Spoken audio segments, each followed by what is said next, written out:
You're listening to the Author Stories Podcast,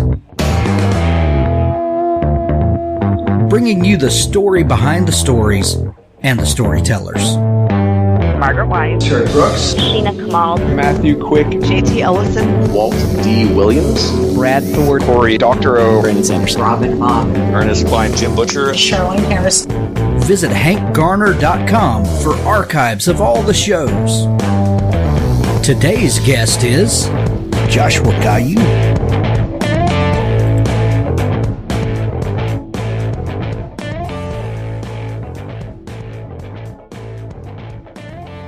Thanks for tuning into Author Stories. We've got a fantastic show for you today. But before we get into that, I'd like to tell you about a couple of sponsors who make the show possible each and every day. Craig Allenson has a brand new book. It's a spinoff of the Expeditionary Force series, Expeditionary Force Mavericks, Book 1, Death Trap. The human soldiers stranded on the planet Paradise have been recruited into an alien legion to do the dirty jobs that the high-tech species won't do. Their first mission is to kick the enemy off a backwater planet no one cares about. It's a simple assignment, except everyone has a hidden agenda, and the planet could become a death trap. Craig Allenson's brand new book, Death Trap. Also thanks to Ernie Lindsay with his Sarah series, the psychological thriller series that begins with Sarah, has books 1 through 3 and a bonus novella, Single Mother, Successful Executive, Target for Revenge. The psychological thriller series box set Sarah Winthrop's world is thrown headlong into a whirlwind of chaos, along with her family, friends, and colleagues, by unseen enemies seeking revenge. Those lurking in the shadows, clawing for vengeance, will go to any lengths. Any lengths. It's likely never occurred to them that they may have just messed with the wrong woman. The Sarah series, books 1 through 3 and a bonus novella by Ernie Lindsay. Also, John L. Monk with the Jenkins Cycle. From Book 1, Kick, a supernatural thriller. They say suicides are damned for eternity, but if possessing the bodies of violent criminals is hell, then Dan Jenkins will take it, and he does, every time a portal arrives to whisk him from his ghostly exile. Normally, before the villain returns to kick him out, Dan dishes out a final serving of justice and leaves the world a safer place. It's one of the rules if he wants more rides, and he's happy to oblige.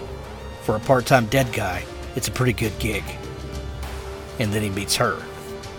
Kick is the first book in a series of supernatural thrillers. If you like Quantum Leap and Everyday, you'll love this gritty and original take on the body-hopping hero story. Vividly written, Kick is a wild ride with a sharp, sarcastic wit and a flawed, yet likable main character. From John L. Monk, The Jenkins Cycle, Book 1, Kick. And from M.D. Massey, Invasion, Zombie Apocalypse. The action-packed first novel in M.D. Massey's Them Zombie Apocalypse series. When a surprise nuclear attack forces Aiden from hiding, he finds the world to be a much different place and more deadly. Now he'll traverse a post-apocalyptic landscape populated by violent redneck looters, rogue military factions, and an army of hungry undead. After 2 combat tours in the Middle East, Aiden Sullivan just wants to be left alone on his family's ranch in the Texas Hill Country. But when the bombs fall and the dead walk, Aiden risks life and limb to rescue his aging parents from the zombie horde. To save them, he'll traverse half the state of Texas while fighting rogue military units, violent redneck looters, and thousands of walking dead. The question is, can he make it there in time? Only one thing's for sure, this ranger will complete the mission or he'll die trying. M.D. Massey's Invasion, Zombie Apocalypse. Now on to our show. Well, thanks for joining me again for the Author Stories Podcast, where I bring you the story behind the stories and the storytellers. I am really excited to have Joshua Gayou with me on the show. Welcome. Thank you so much. Josh, we begin each show with the same question, and that question is, what is your first memory of wanting to be a writer or storyteller? That's actually pretty easy. I was probably, let me see, I think I was, I'm going to say 10 years old, I think. And we were taking a family vacation up California. We were heading to Monterey and then Carmel and so forth. And we were on the way to Cannery Row as well. And when we were up there, my mom bought a copy of the book Cannery Row by John Steinbeck, and then she read it out loud to us in the car as we drove. And I remember thinking at the time that that's what a book ought to sound like. Because at that age, there hadn't been a great deal of adult material that I'd been exposed to yet. It was all the kids stuff that they were pushing at us in schools.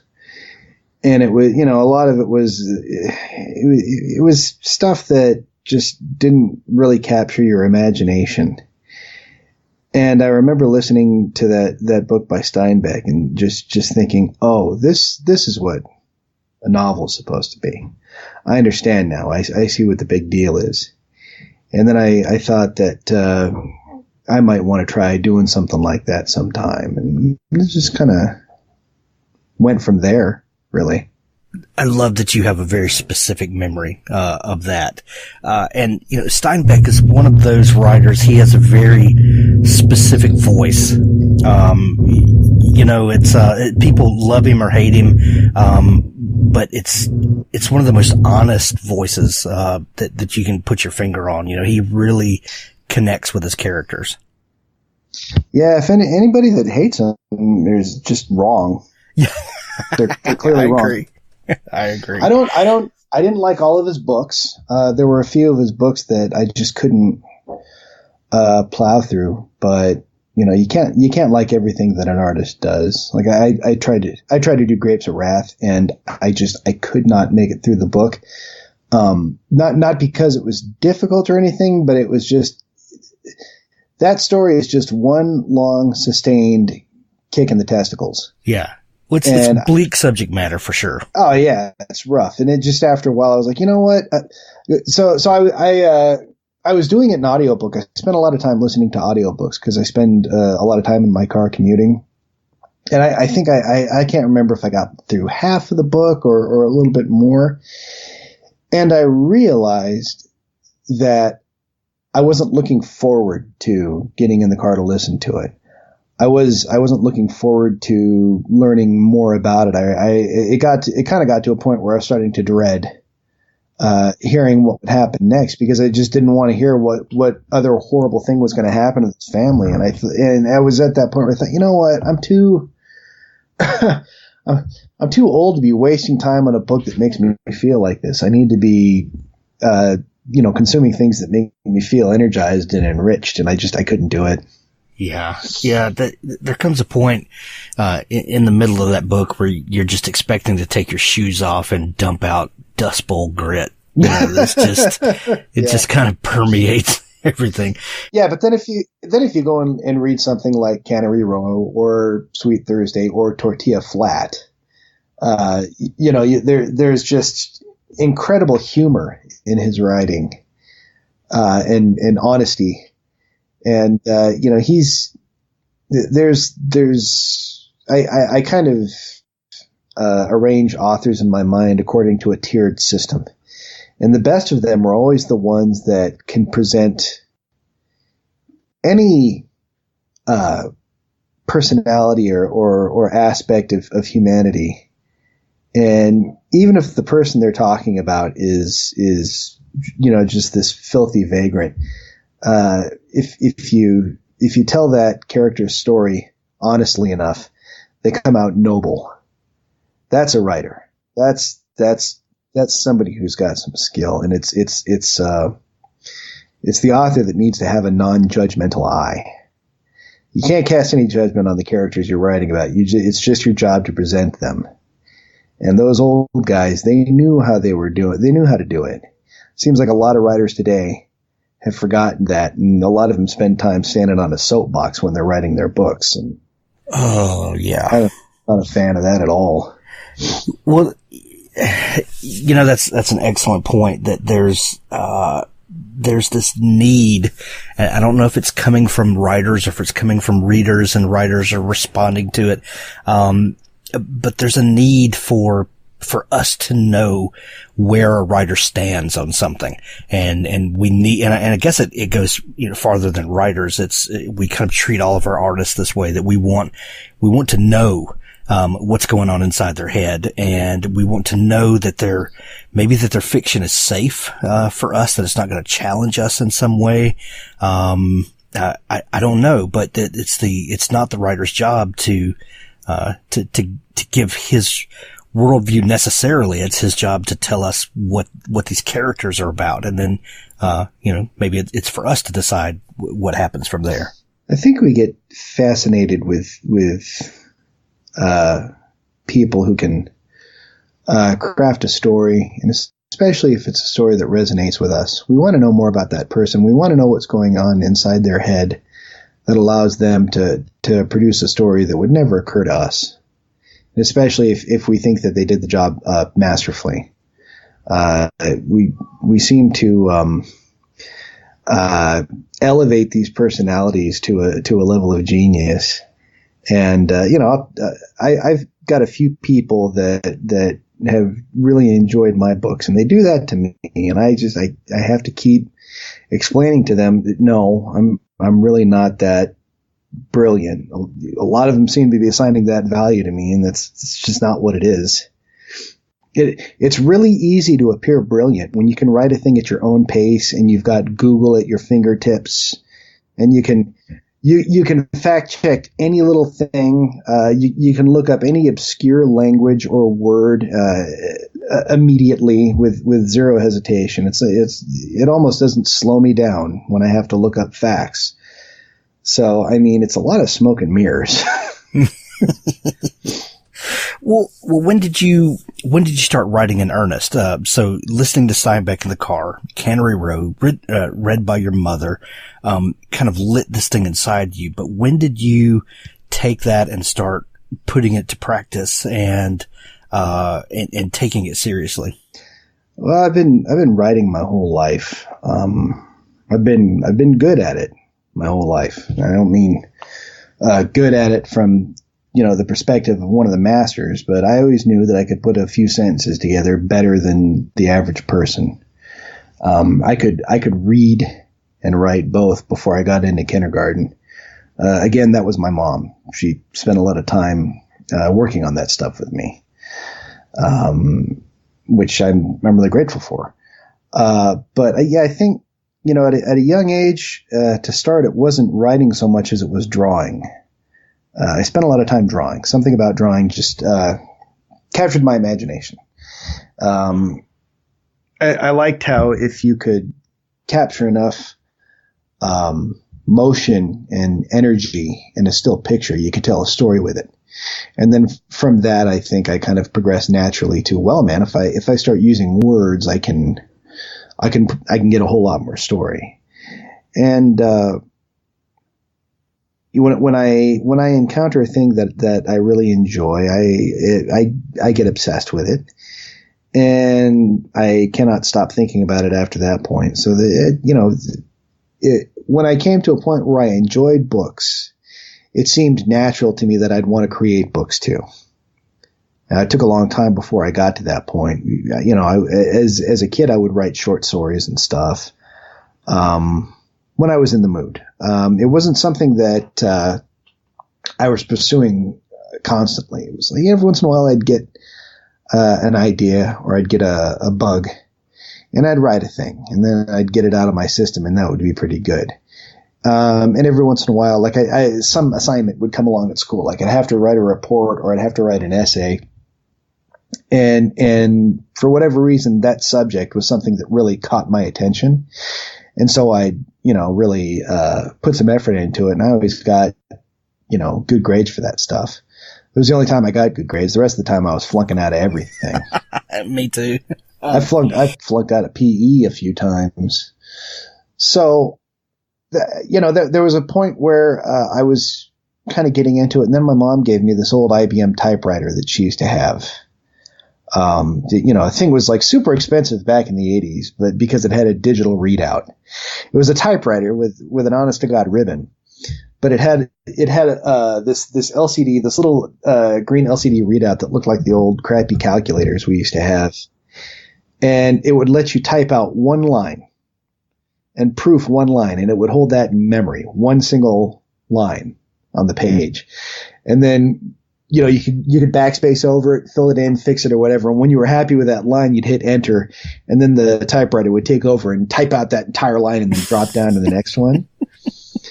And so it's like this intermediary between typewriters and the dedicated word processors. Oh yeah, and it was expensive too. It was crazy expensive, this thing.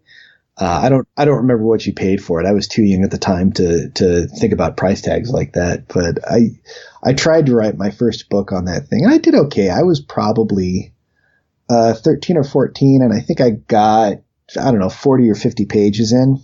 That's epic. And it was all single spaced and stuff. I wanted to write a fantasy. And everybody wants to write a fantasy. Yeah, and at the time, I understood how to put together a simple story and write it down so that you could read it and it flowed well. But I didn't, you know nothing about the actual planning that goes into a full length novel.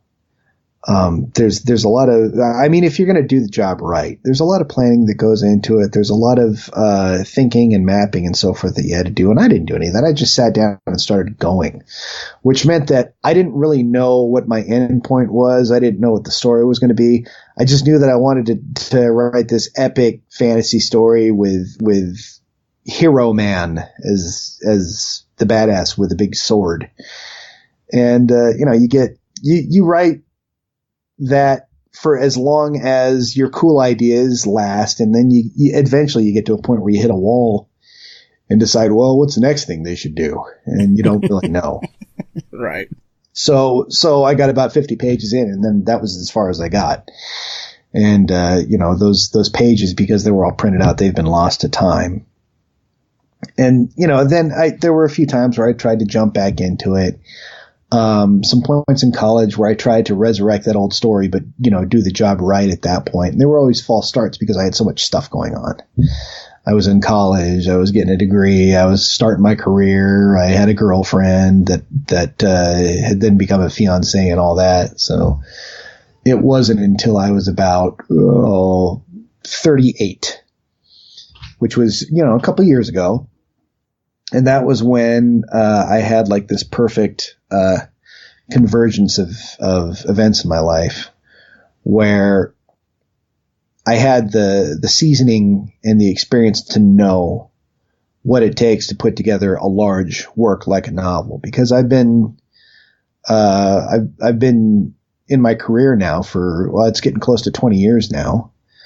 So I know how to work on large projects, and I know how it feels when you're getting towards the end and your stamina starts to flag on you, and those things that we have to do to suck it up and just continue on even if we don't feel like it.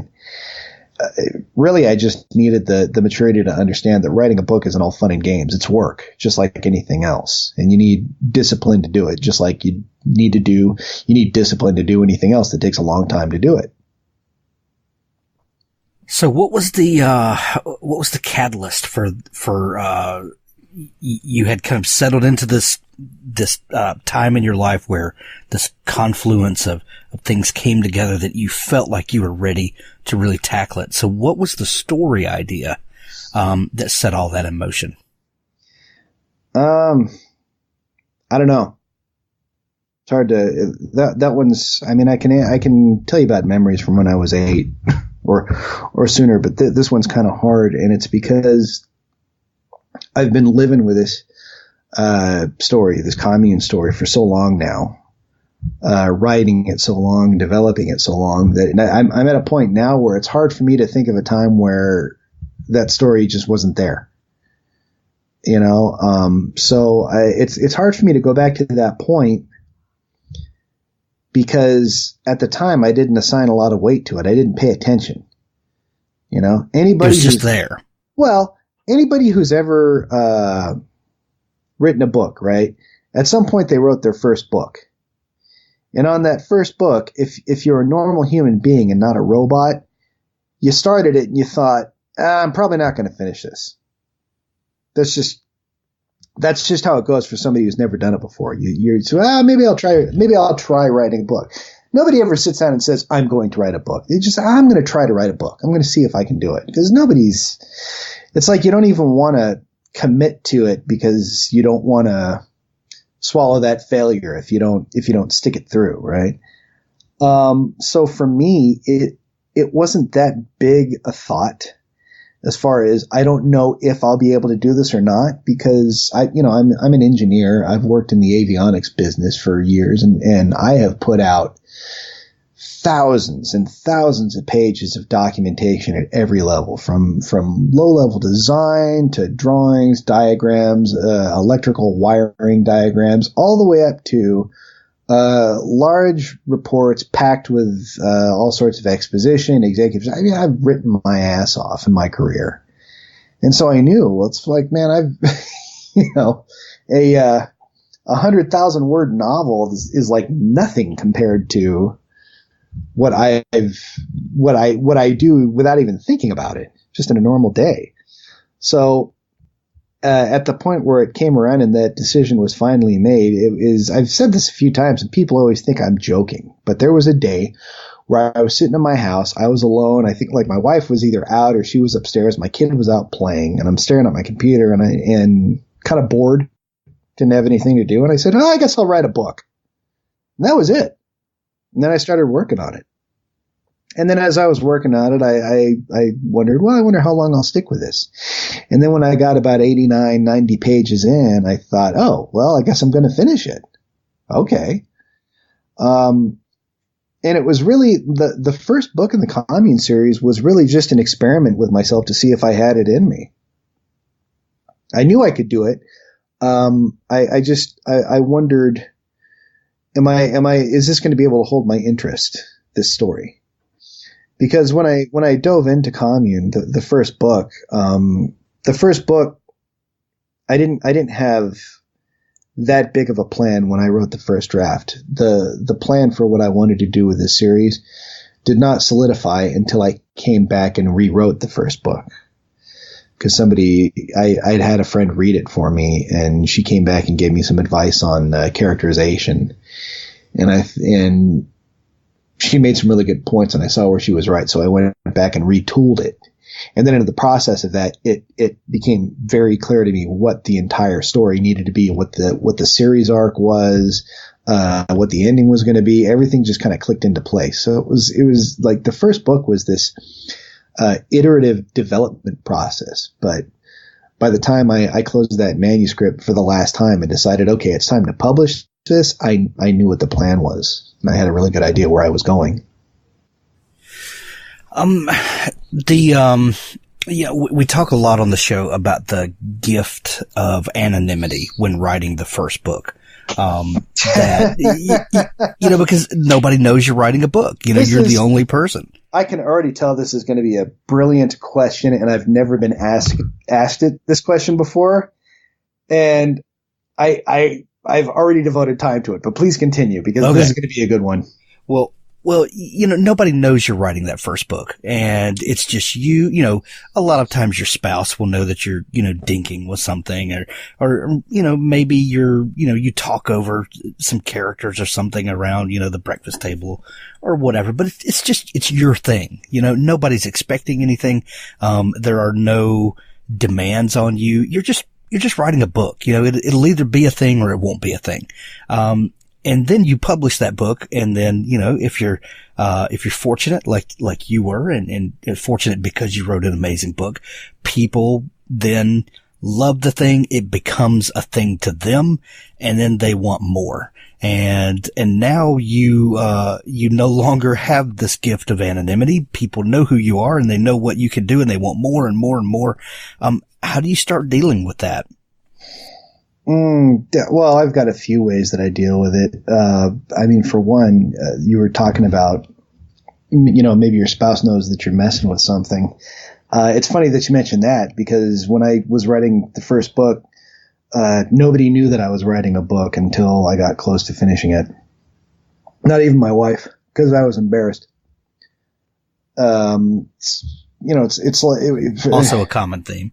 Yeah, it's like somebody who wants to be a songwriter, but nobody knows about it. And then they show up at a party and people are all sitting around, and, if word gets out that you write songs or that you've written a song and then people want to hear it, or even worse than people asking to hear it is you get the clueless jackass that shows up to the party and wants to tell everybody about the song he's been writing.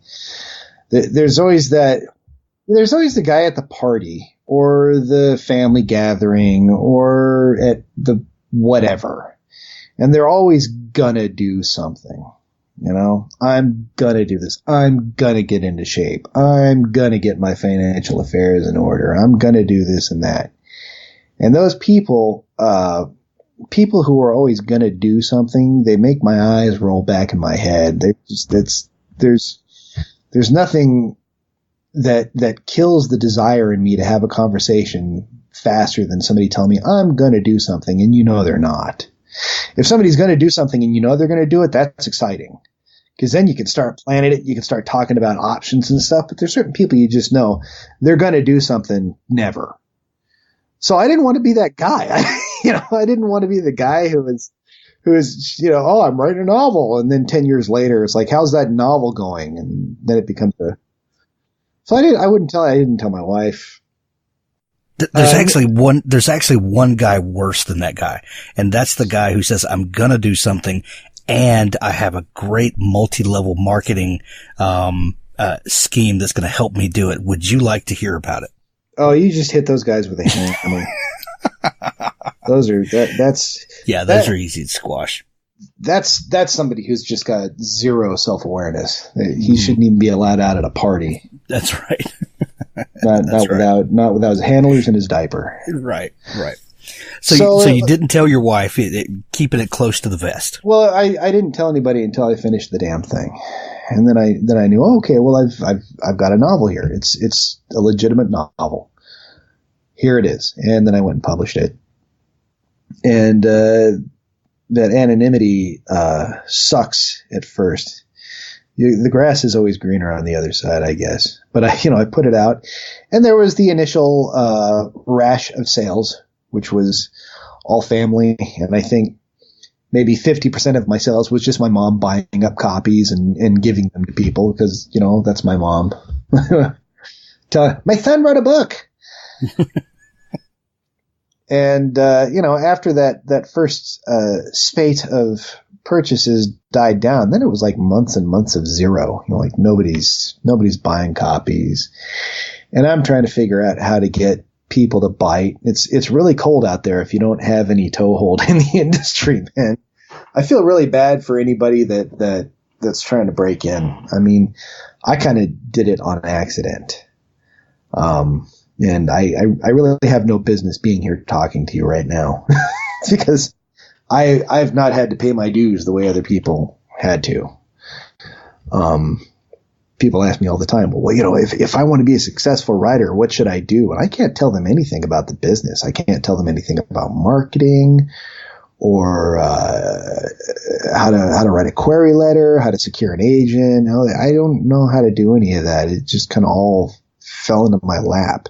And I realize what that sounds like when I say it. I sound like a tremendous asshole, but it's the truth. That's what happened. I can tell you it's your experience. Yeah, I can tell you how to write a story. That's about it. I can't tell you how to do all the other stuff. But let me see. Getting back to your point, that anonymity. So yeah. So here's the thing. Today, now, what a book release looks like for me is, I'd say, like a month of frenzy, and then everything gets quiet again, and I can deal with that. Whenever I have a new book that comes out, I got a month where the world is blowing up. All the social media presences you're supposed to maintain, they blow up with a ton of updates, and then my mailbox fills up with a bunch of people, and that goes really crazy, and then it kind of levels off, it calms down, and it's manageable. And then outside of that, whenever somebody finishes a book, the first thing they come back and tell me is, when am I going to get more? And after a while, that, if I'm being honest, that gets annoying because it takes so much out of you to write a book. So, you take, like for me, it's anywhere from 4 to 6 months to write like a full-length novel. including all the editing and all the crap you got to go through just to make sure the damn thing's right before you put it out there. So you put it out there, and somebody goes and consumes it. A lot of times in a 24-hour period. Like, it's not out there for a day before they're coming back at you. And the next thing they want to know is, when's your next thing?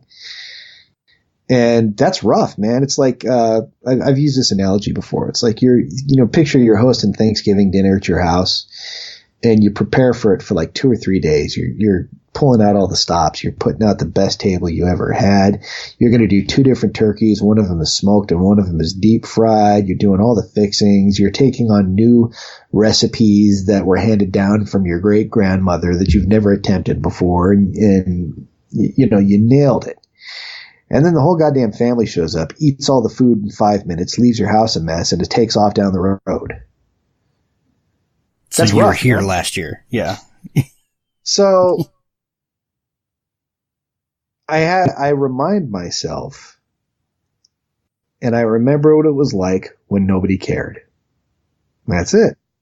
I remember it was like when nobody was reading, when the only reviews I had on the Amazon pages were just a bunch of crickets chirping in bushes, I know what that's like. All these people that want to comment and say, hey, when's your next thing? When do I get this? When do I get that? When do we have this? They're all doing that out of love for the work that I'm slaving over.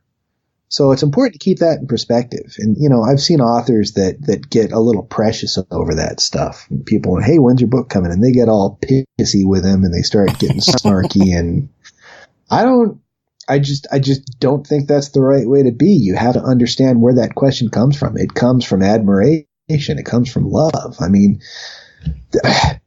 what the hell am I doing here if I'm not trying to get other people to kind of engage in these ideas that I'm sharing with them and contemplate some of these stories? Yeah, I mean, the ultimate compliment is that you've done something that's resonated deeply with someone, and they want more of that. That's really what we sit down at the keyboard to do. Yeah. And if you get pissed off about that, then maybe you've lost the plot. Yeah, well, I mean, you always have to reset yourself back to zero and maintain good humility. You never can get to a point where you believe your own press. If you do that, Exactly. you're hosed. You're done. Yeah. I will say one thing really quick. There's a level of celebrity that I'm terrified of. And that's the celebrity enjoyed by folks like Stephen King or George R.R. Martin. I'm nowhere near that yet. I can still go to the supermarket safely and nobody knows who the hell I am. And I can have a house without a big gate in front of it. Nobody's coming up to my front door asking me questions about my books. That's a good thing. And I don't know.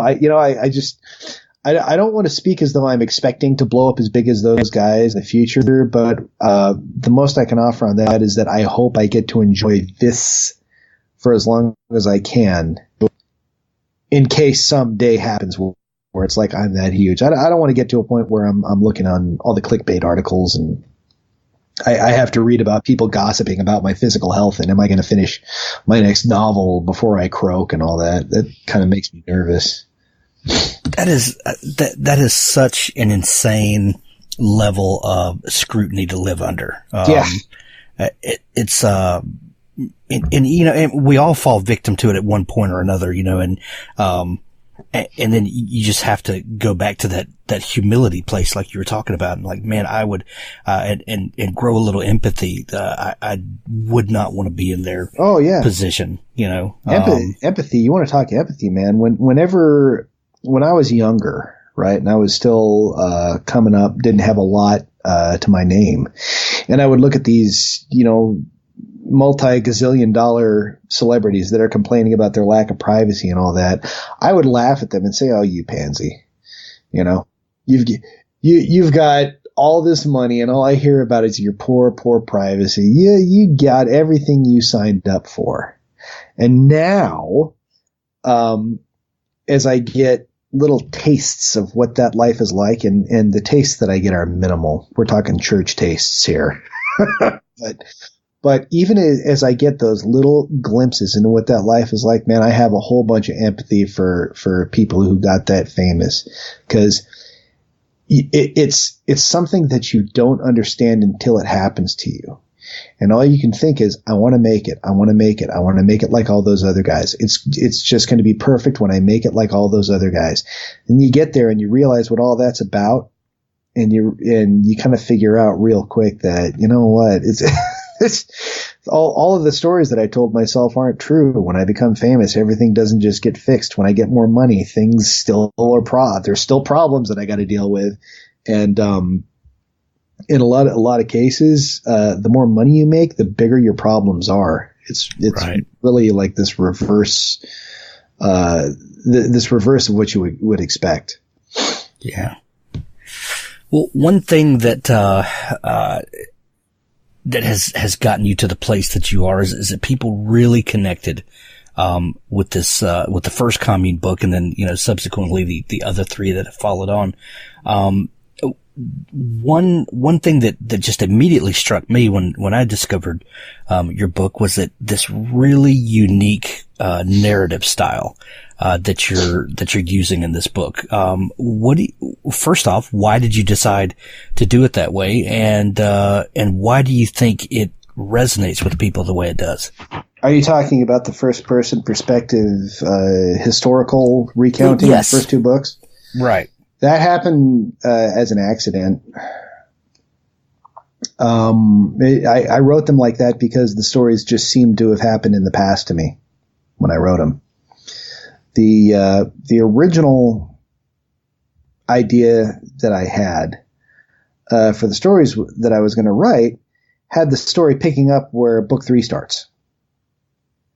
And I was kind of messing around with ideas on that for a while. This was before I ever sat down and wrote anything. Okay. It was when I was still dreaming up the story. And, to get a sense of how early this is before I even understood who my main characters were going to be, what their names were, any of that. It was just, I was thinking about the things that I wanted to explore. And a lot of these things that I wanted to explore in the series of books were basically things that I thought people were dropping the ball on when you look at other stories within this genre.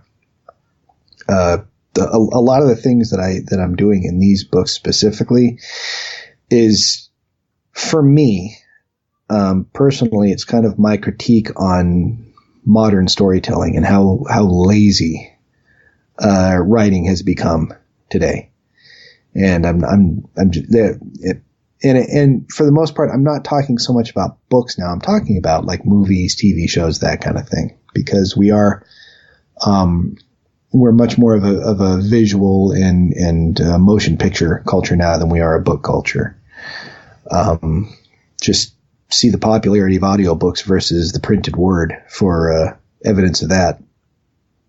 And so there were ideas that I wanted to explore in the books, and then there were things that I knew I wanted to do very specifically because I knew that people would love them, and I knew they'd love them because I would have loved them if some of the other books or movies or shows that I was watching had taken the time and effort to do these things.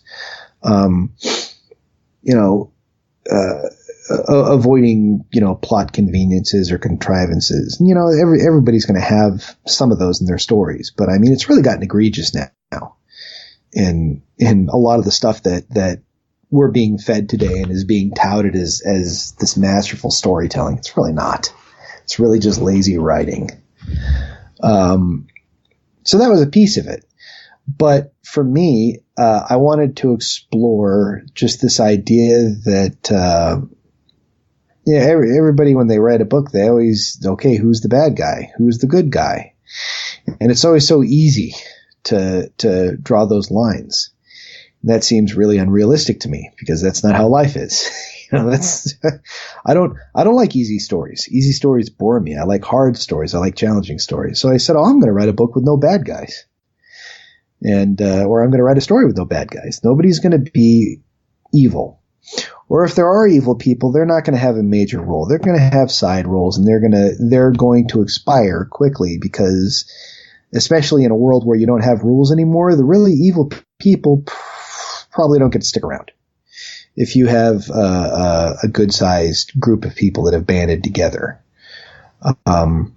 So what I wanted most was I wanted to just take two groups of people that had organized under two differing principles or methodologies that just weren't compatible, and then I will just take these two groups, jam them together in the same location and see what they did, and just go exploring. That's really what I wanted to explore. I wanted to play. I wanted a world to play in.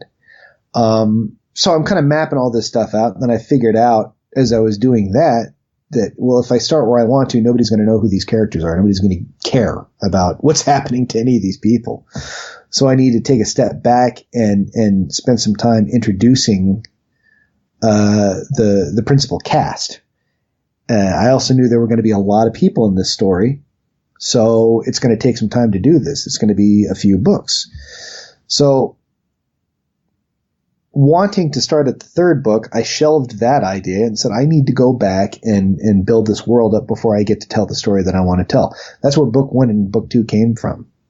And because it always seemed to me that book 1 and book 2 were events that happened in the past, I decided, well, I'll just write it like it was something that happened in the past. That's the only reason I did that. Yeah, it wasn't any flash of brilliance or insight. It always felt to me like that part of the story had happened in the past, so I might as well write it that way. Well, and there's a also at the same time, that's not exactly unique. It's the same thing Max Brooks did in World War Z. Sure. So it's not like I'm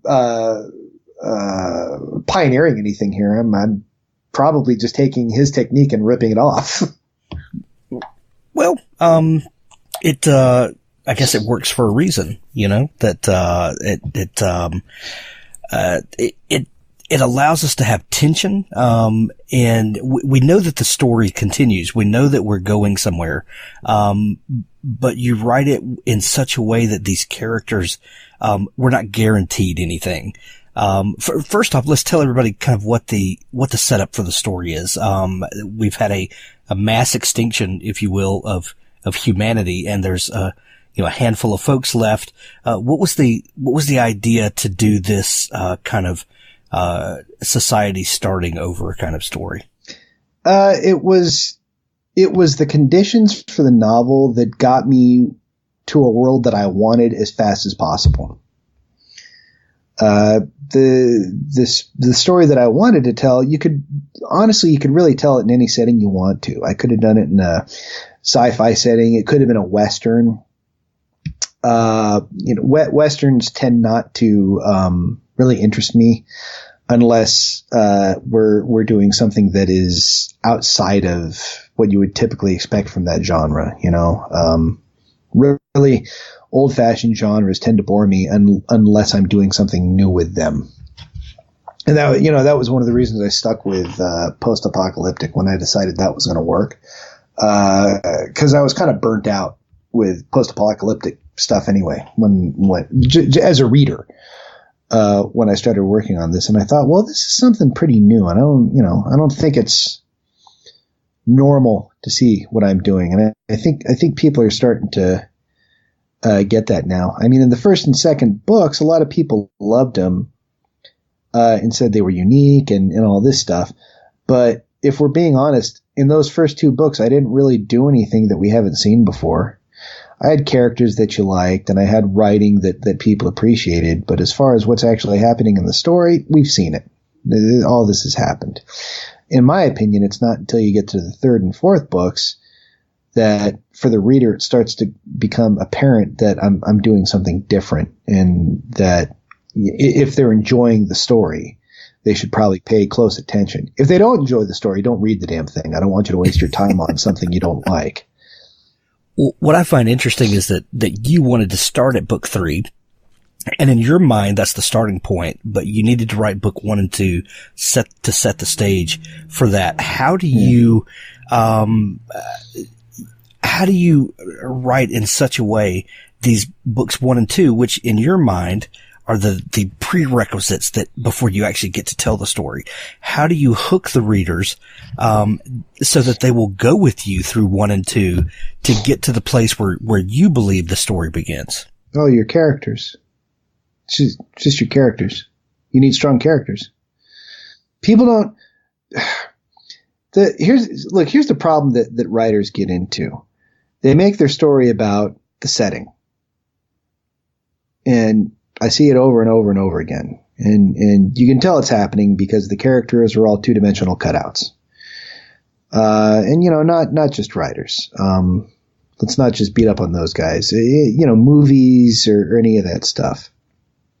If you want somebody to stick with the story, you got to have good character work, and you have to have good dialogue. You need characters that are interesting, and relatable in whatever way. Even if you're going to write a story about a villain, that villain's got to have something that the reader can relate to. It's got to be something that pulls them in. If you have good characters, it doesn't really matter what the setting is. It's like I said, these books, the post-apocalyptic stuff is not the reason I'm here writing these. It's not what I'm here for. It's not what I'm interested in. I've had a lot of readers that want to know more about the event that caused the near extinction, or they want to know details, or they say, can we have a prequel that explores the fall of society as it's happening and all that? And it's like, no, we've seen all that. We know what that looks like. And for me, I just needed an event that did a few things. I needed to reduce the population down to small levels so that we could have a period of time where people were getting their feet under them and they're struggling with the world.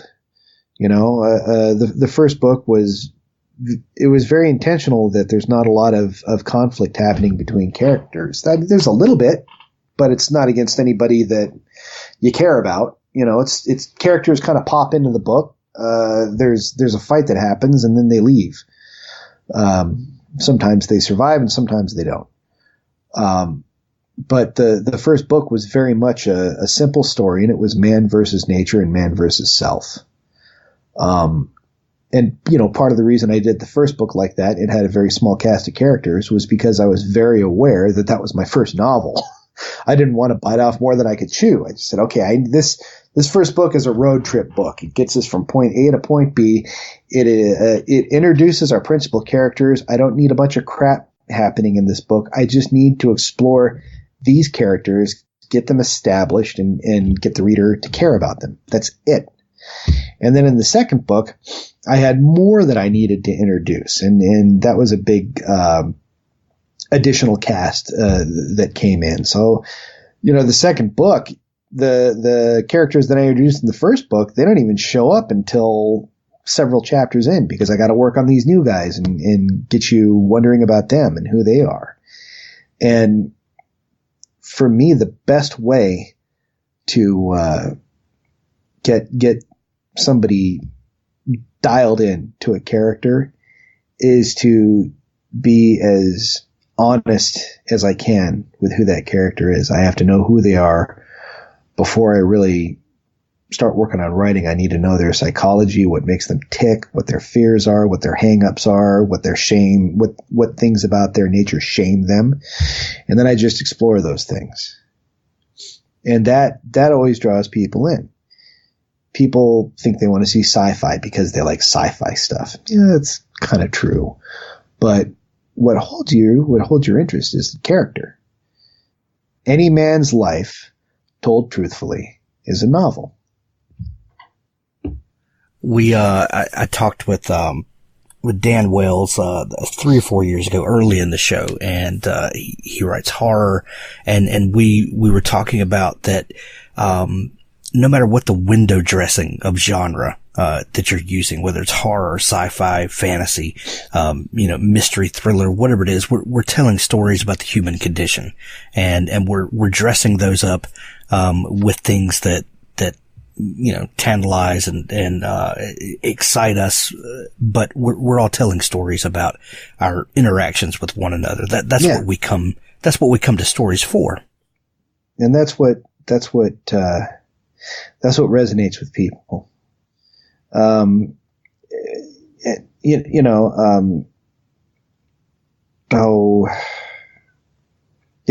had a point that I was going to make, and I think I've lost it now. Well, speaking of character development, which I do all the time. do you spend much time pre-writing? Are you a big planner, plotter, or are you more of a pantser? Do you discover the story as you go? What is your pre-writing process? Well, it really depends on the complexity of the story that I want to tell. For the first Commune book, for instance, we said that was a simple book.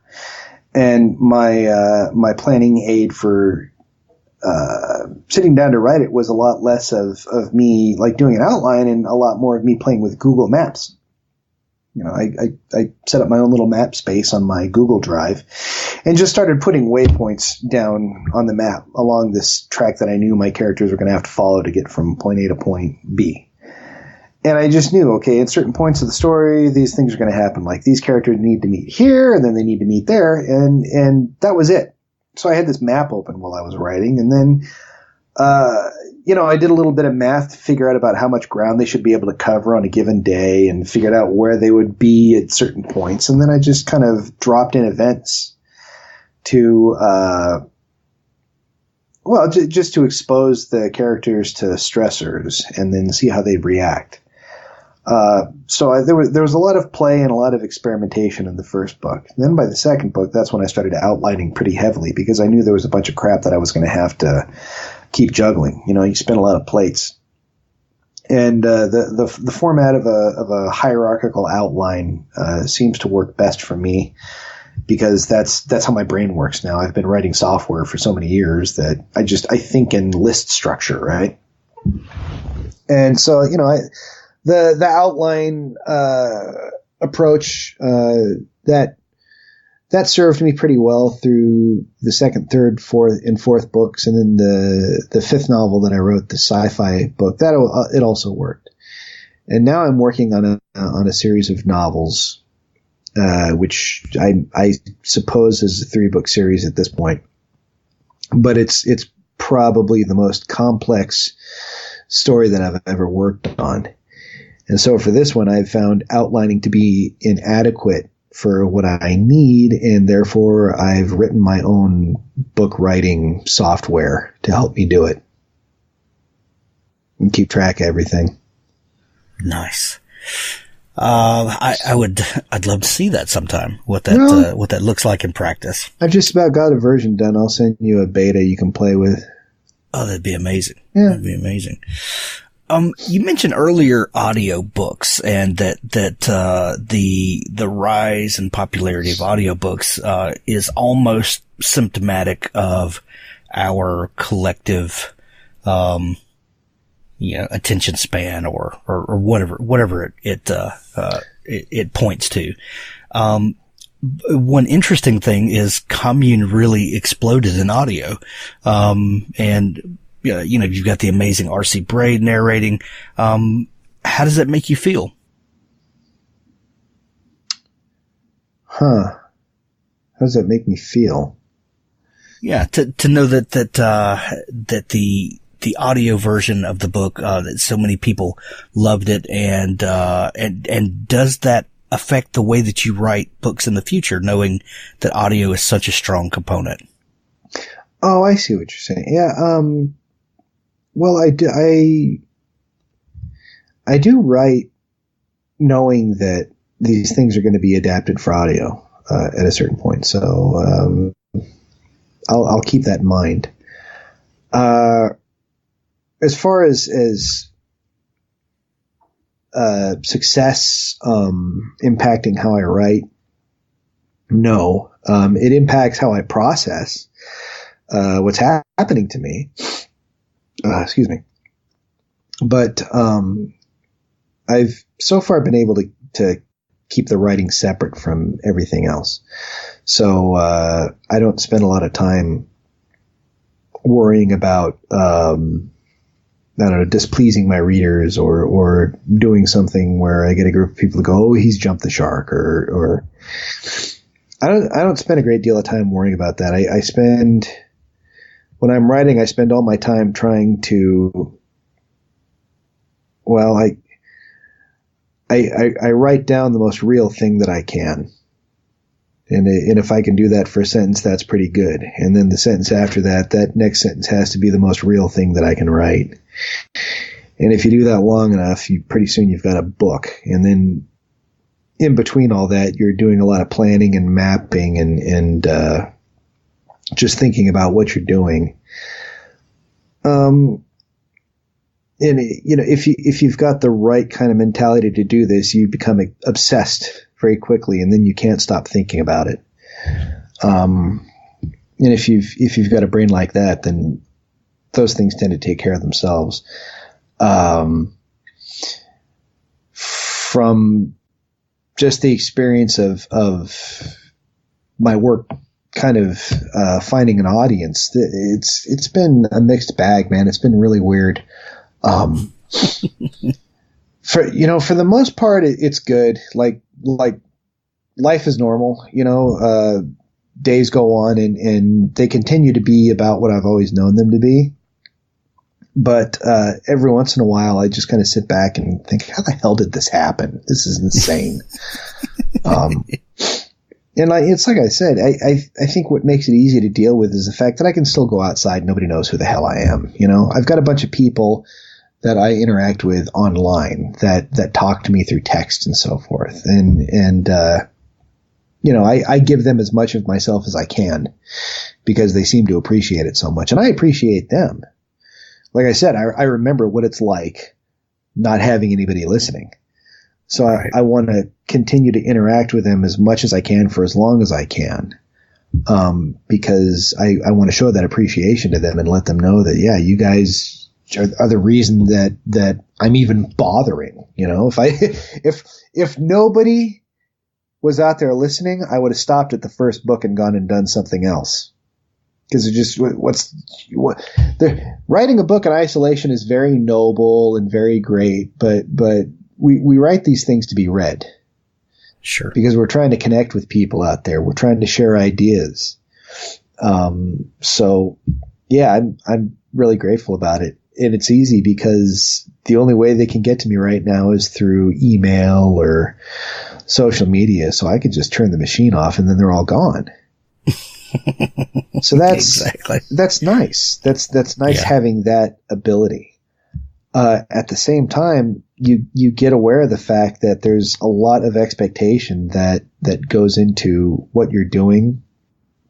And I learned really early on to kind of let the negative criticism roll off my back. I think the only negative criticism that ever affects me is when I've got a reader that I recognize, because there's still a lot of their names that I recognize when I interact with them a lot. And every once in a while I'll get one of them that says, you lost me after this book. Ugh. And that's a bummer. It doesn't hurt my feelings and it doesn't really make me feel bad. It's just, it's kind of a bummer that they couldn't come along, with me for what I was doing because, there's a group of people out there that I know, and they, from what I can tell, they seem to be a really small percentage. I think just from the feedback I've gotten from folks, we're talking like in the single digit percentages, like maybe 1 or 2%. But there's a bunch of them I know that fell in love with that first book just because of its format and, what it covered. And now we're getting into bigger stories and bigger stakes and bigger events from the third book to the fourth book. And they're butthurt over it because now the story's become a thing that they didn't want it to be. And, I got to tell them, well, I'm sorry, but this is always what the story was going to be. This wasn't me getting to the end of the first book and going, oh, well, God, what do I do now? I guess I need bigger things. The arc of the series, the entire storyline, that was locked in from basically day one when I sat down and wrote the first word. There were some character revisions that I had to go through in the first book, but I knew what it was going to be start to finish when I got working on it. So I think personally for me, if you have a plan when you're sitting down writing a book, and more importantly, if you've got something to say, you're not just writing so that cool people can do cool stuff, but there's an idea, there's a point in there somewhere. And then more importantly than that, if the point that you're trying to make isn't that you're trying to make the reader think a thing that you think. I don't want the readers to think what I think or believe what I believe. I just want to ask the reader a question. And I want them to think about that question and maybe answer it for themselves. Or come back and share their answers with me and let me know what they think. Because all the questions I'm asking them because they're interesting to me. I'm asking these questions because I don't have the answers. I don't know what the answer is. And that's all we can hope for. Yeah. So now book 4 is out in ebook, paperback. I know our friend Steve posted a video the other day with these giant honking books. That was a bit of a shock, man. Oh my God, that looks like an encyclopedia. That looks like the letter A in my old encyclopedia. Right, exactly. Audio to follow in a couple of weeks.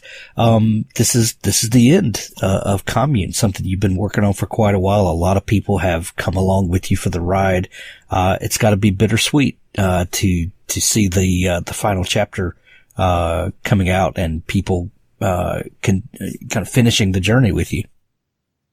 Not yet. It's not bittersweet yet. It might be later. I don't know. I'll have to see how it feels once. You're busy writing the next thing right now that you probably haven't had time to let it soak in.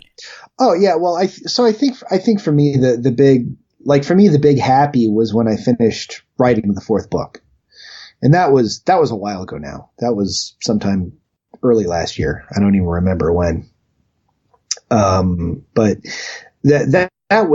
that was a moment because I was excited about that. And then when Bob and I were sitting down to begin production on the 4th book, that was also an interesting moment because he and I were talking about, how we'd met each other and how this had all started a couple years prior. And the series has been as big for him as it's been for me. So we kind of get nostalgic about that sometimes. But now, for me, it's been long enough since I finished writing it that for me the series is old news now. So since I finished writing the 4th book, I've written a 5th novel, finished that, and that's all ready to go. And I'm 2/3 away through my 6th novel, which is a new series. So now, any of that soft lens nostalgia that I might have held, that's effectively gone at this point. Now I'm just excited for people because there's so many of my readers are really listeners. I'm just excited for them to hear how it ends. They've been talking about it and thinking about it for so long. I'm looking forward to hearing their thoughts on how the story ends. I'm really looking forward to them being able to hear Bob's performance. Because the first person who gets to hear these books on audio is Bob when he performs them, and then the second person is me when I proof them. Right. And I can say, like, for when he was doing Commune 1 through 3, people would ask me what I thought his best performance was, and I always said The Martian. Because I believe that was the case. Hands down, I don't care what book the guy's done, The Martian was his best. Period. I told him he would always be Mark Watney for me. He took that book and made it something special. The writing on the book and the execution of the book was special in that I haven't seen anybody since Arthur C. Clarke who put that much verity into a science fiction book. It might as well almost not be called science fiction. Andy Weir did such an amazing job researching that book and putting it together. There's a reason they teach it in schools. They've got a language-friendly version that they teach in schools. He did such a good job on that book. The writing itself, what people like to call the prose, and I don't like the word prose. It's a word that annoys me for some reason. But the actual straight writing, I can tell the guy's a technically minded engineer because his writing is very methodical. It's very A, then B, then C. I think that Andy Weir and R.C. Bray both put each other on the map. I think if Weir had a different narrator, I don't know that he would have gone as far with that book as he did. I agree. And now, having listened to Bob do Commune 4, I can say without any bias over the fact that that's my book, it's the best performance he's ever done. Or it's the best performance I've ever heard him do. He did not leave anything back. He gave it all for this book. It's the most amazing thing I've ever heard. So I want everybody else to hear it now too, because everybody's going to be blown away. I love it. It's coming out May, the first week of May, right? Yeah, May 3rd, I think. Okay. Yeah. Excellent. So a couple of weeks from when people are hearing this, Josh, I'm a big fan of what you're doing. I love the Commune series. I can't wait to see your new series coming out, and I can't wait to get my hands on Commune 4 in a couple of weeks. If people are just learning about you and all that you're doing, is there a place online where they can connect with you, follow along for new news, and dig into your back catalog? Yeah, the best thing to do is to just Google my name, Josh Gayou.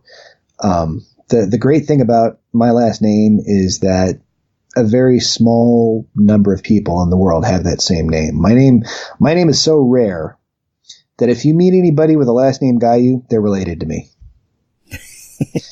That's awesome. And the reason of that is because it's a corrupted misspelling of a Spanish word. So in order for you to have that name, you have to have descended from the same family who corrupted that spelling.